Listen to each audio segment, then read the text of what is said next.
Hello, everyone. Today we're diving into how to import subscribers from Convertkit to MailerLite.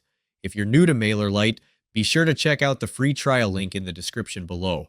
For our existing users, just log in and follow along. First, open your Convertkit account and click on Grow. Then select Subscribers. Scroll down and click Select All to choose all of your subscribers. Next, click the bulk option and choose Export. You will receive an email with a link to download the CSV file. Download the file and return to your MailerLite account. In MailerLite, click on Subscribers, then Add Subscribers.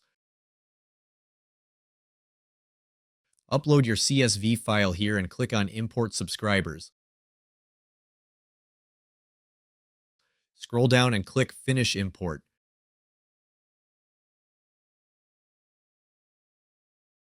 Your subscribers will be imported, and I hope this video helps you. I'm also offering a free email list building course in the description below, where you can learn how my team and I generate $3,493 in commissions while growing our email list. The training is completely free right now, so don't miss your chance to check it out. Thanks for watching.